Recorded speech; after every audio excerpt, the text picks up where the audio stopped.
Hello students, आप सभी का हमारे यूट्यूब चैनल में हार्दिक स्वागत है।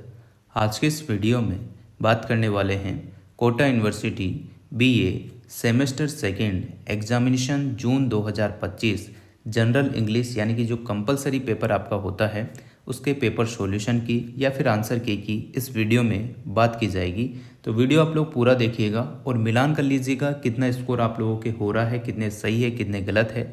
पूरा जो है जो भी आपकी बुक्स चलती है उसी हिसाब से पूरे आंसर टिक किए हैं, उसी हिसाब से पूरा वीडियो बनाने की कोशिश करूंगा। और यहाँ पर आप लोग एक चीज़ देख पा रहे होंगे, यहाँ पर देखो एन लिखा हुआ है, इसका मतलब होता है नॉन कॉलेज यानी कि जो प्राइवेट स्टूडेंट है उनके लिए ये पेपर है। रेगुलर जो स्टूडेंट होते हैं उनके वहाँ पर जो है आर लिखा हुआ शो हो रहा होगा, ठीक है। उसकी वीडियो ऑलरेडी अपलोड है, आप लोग देख लीजिएगा। तो आप लोग चैनल को सब्सक्राइब, वीडियो को लाइक वाइक कर देना, अच्छे अच्छे कमेंट भी आप लोग कर सकते हैं। 50 में से यहाँ पर 20 नंबर पासिंग के लिए आपको आवश्यक होते हैं, इससे ज़्यादा भी आप लोग ला सकते हैं। चलिए, 1 नंबर का एक क्वेश्चन रहता है यानी कि 50 क्वेश्चन 50 नंबर के हैं। पहला क्वेश्चन यहाँ पर आप लोगों को दिख रहा होगा, देखिएगा। How does the narrator accidentally destroyed Mohammad Din's creations. यहाँ पर क्रिएशंस लिखा हुआ है, तो इसका करेक्ट आंसर हो जाएगा सी ऑप्शन। सी ऑप्शन आपको दिख रहा है, यही इसका करेक्ट आंसर होगा, by taking a stall in the garden, ठीक है। तो यहाँ पर सी ऑप्शन होगा।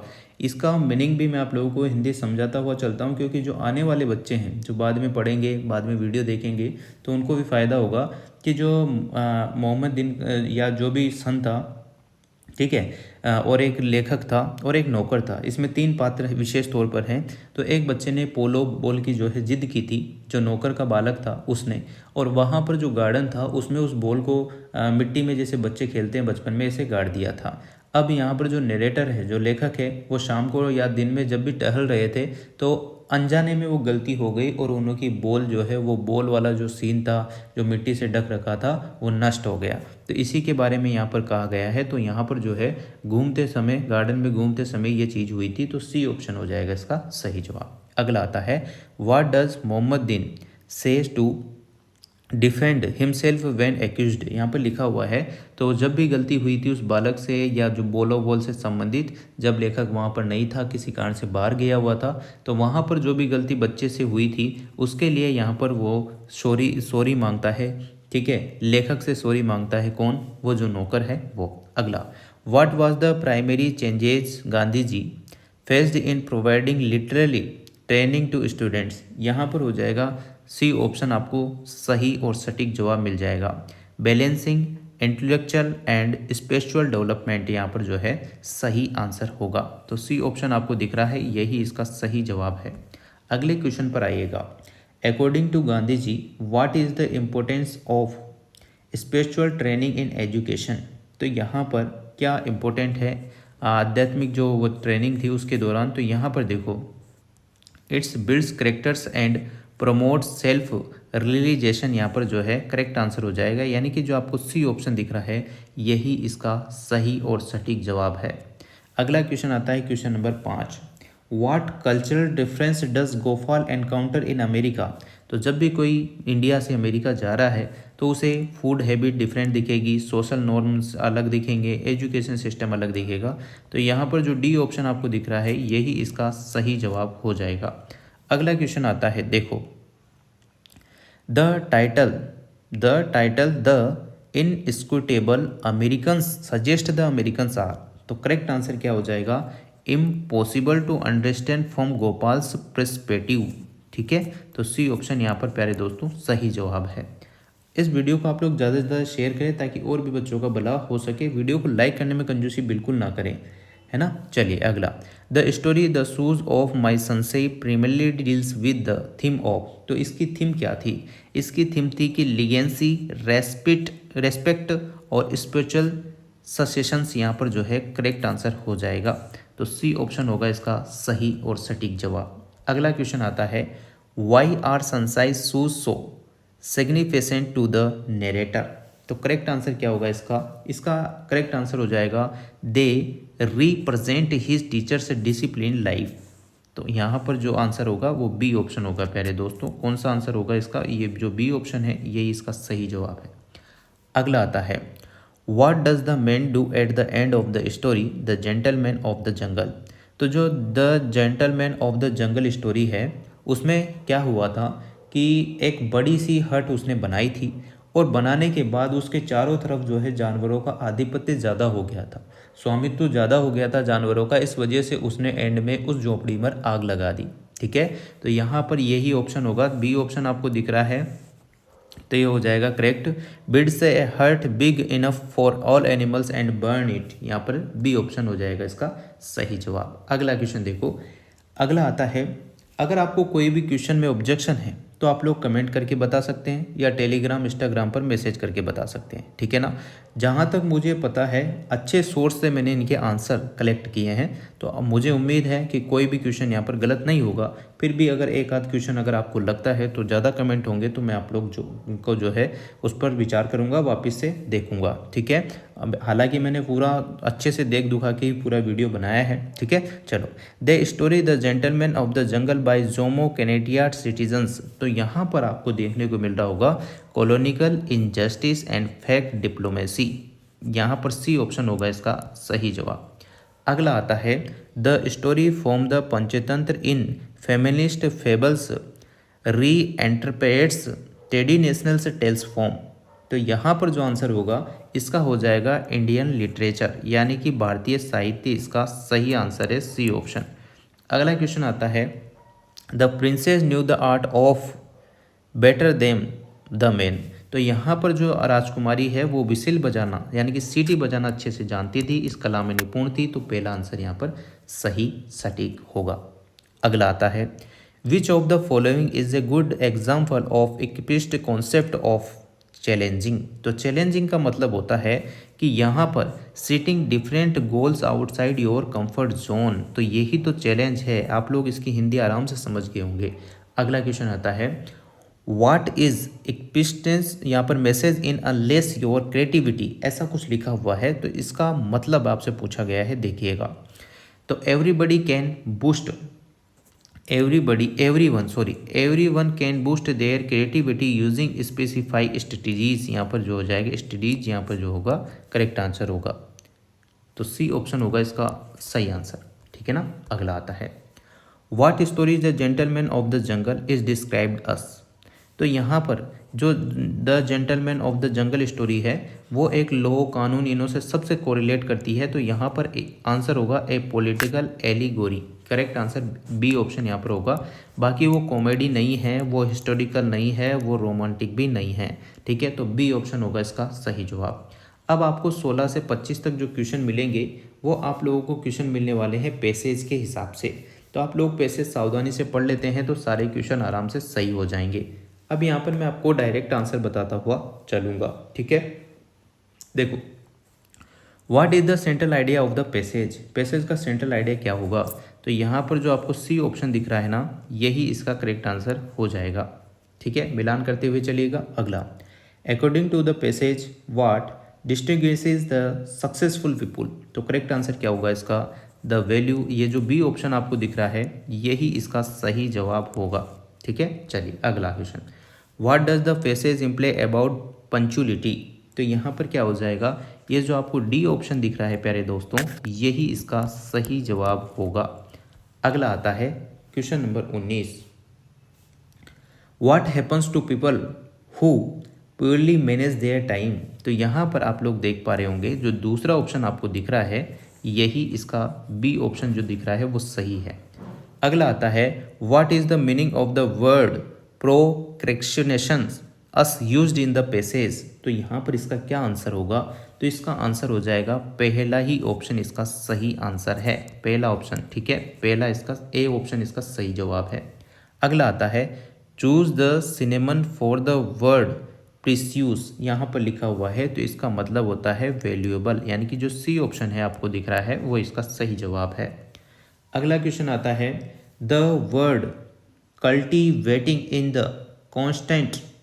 कॉन्स्टेंट ऑफ फोकस मीन्स यहाँ पर लिखा है, तो यहाँ पर डेवलपिंग एंड इम्प्रूविंग, यहाँ पर हो जाएगा डी ऑप्शन इसका सही जवाब। अगला क्वेश्चन आता है, choose the antonym of the efficiently as used in the passage. तो आपको यहाँ पर ओनली आई एन आगे लिखना है, यानी कि इनएफिशिएंटिविटी यहाँ पर लिखा होगा, ये आ जाएगा इसका सही आंसर। सॉरी, यहाँ पर इन नहीं, पूरा मीनिंग चेंज है, देख लो। तो सी ऑप्शन होगा इसका सही जवाब। अगला आता है, which of the following best describe the author's tone in the passage. ठीक है, तो यहाँ पर पैसेज में जो टोन बताई गई है उस पर बात करेंगे। तो यहाँ पर जो पहला ऑप्शन आपको दिखेगा वो इसका सही और सटीक जवाब है, ए ऑप्शन।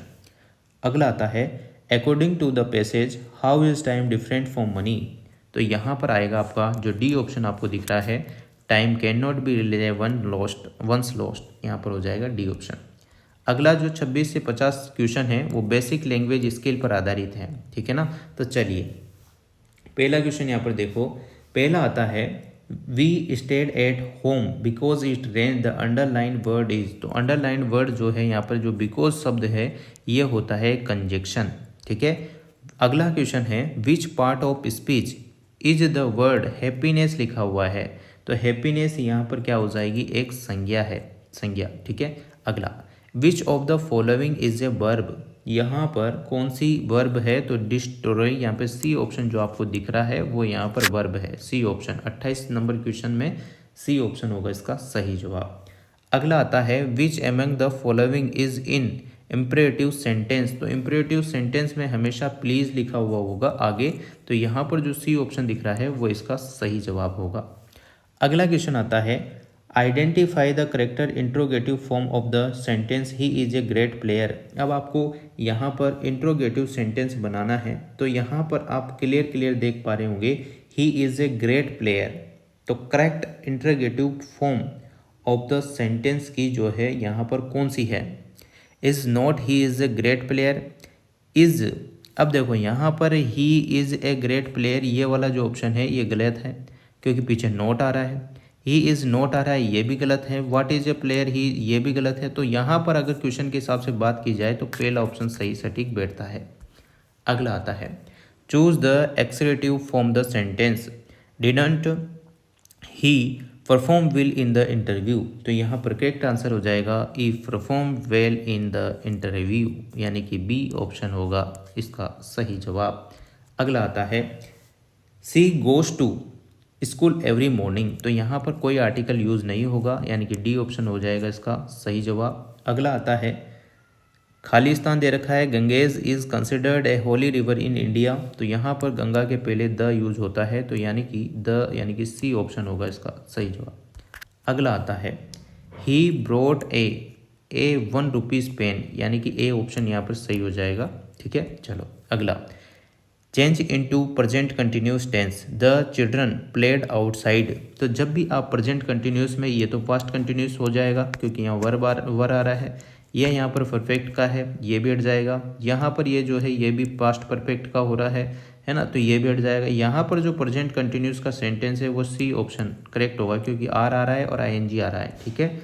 चलिए अगला क्वेश्चन देखो, I play cricket every weekend, ठीक है। यहाँ पर प्ले आएगी, वर्ब की नॉर्मल फॉर्म जो है प्ले, यहाँ पर सी ऑप्शन हो जाएगा। अगला क्वेश्चन नंबर 37 देखो, they have been building the bridge for several month, यहाँ पर लिखा हुआ है। तो ये जो पहला ऑप्शन दिख रहा है प्यारे दोस्तों, इसका करेक्ट आंसर हो जाएगा। अगला, चूज द करेक्ट सेंटेंस, आपको करेक्ट सेंटेंस यहाँ पर बताना है। तो यहाँ पर ये देखो, डिड यू ब्रेक, ये गलत है। डिड यू ब्रेकिंग, ये दोनों गलत है। यहाँ पर जो बी ऑप्शन दिख रहा है वो सही जवाब होगा, did you break the cake, और पीछे क्वेश्चन मार्क, ठीक है। चलिए अगला क्वेश्चन, आइदर राम और भुवन फॉरगॉट टू टेक, यहाँ पर लिखा हुआ है, फिर खालिस्तान है, तो यहाँ पर देयर आएगा, पहला ऑप्शन आ जाएगा देयर पेन, ठीक है। अगला, ही प्रिफेयर टी देन कॉफ़ी, ठीक है। तो बी ऑप्शन हो जाएगा, किसी की तुलना करने के लिए देन का यूज किया जाता है। अगला, no sooner had he entered, यहाँ पर आ जाएगा वेन इट स्टार्टेड रनिंग, ठीक है। तो वेन आ जाएगा, सी ऑप्शन होगा इसका सही। अगला, सोल्जर्स खालिस्तान दे रखा है जिसमें ओबे लिखा हुआ आता है, उसमें मस्ट का यूज किया जाता है। कमांडर्स, देयर कमांडर्स, यानी कि सी ऑप्शन होगा, मॉडल का क्वेश्चन है। अगला 43 नंबर क्वेश्चन देखो, यहाँ पर आ जाएगा can I open the window it quite warm in their, तो यहाँ पर कैन का यूज किया जाता है। ठीक है, पहला ऑप्शन हो जाएगा इसका सही जवाब। अगला आता है the correct passive of the police catch the thief, तो यहाँ पर क्या होगा भाई, देखो करेक्ट पैसिव बनाना है तो the police catch the thief, तो यहाँ ये जो थीफ है ये सबसे आगे चला जाएगा। इसके बाद आप लोगों को प्रेजेंट कंटिन्यूस का मेन वर्ब जो है वाज का यूज करना है, कैच ऐसा कैसे ही रहेगा और बाय द पुलिस आ जाएगा। तो यहाँ पर जो है सी ऑप्शन आपको दिख रहा है ये सही हो जाएगा। अगला क्वेश्चन आता है question number 45। The correct passive आपको बनाना है हु रोट दिस पोएम, तो यहाँ पर जो दिस पोएम है ये सबसे पहले आएगी। क्या आएगी, क्या ये नहीं आएगी, है ना, क्योंकि पिछले वाले क्वेश्चन के हिसाब से अगर आप इस पैटर्न को फॉलो कर दोगे तो गलत हो जाएगा। ठीक, देखो क्या आएगा, सबसे पहले यहाँ पर यूज़ किया जाएगा who wrote this poem, question mark लगा हुआ है। तो यहाँ देखो बाई से आपका ये स्टार्ट होगा YWHOM, फिर उसके बाद आता है वाज फुल फॉर्म, फिर दीज पोएम आएगा, फिर रिटर्न यहाँ पे इसकी थर्ड फॉर्म हो जाएगी, यानी कि जो आपको सी ऑप्शन दिख रहा है वो इसका करेक्ट आंसर होगा।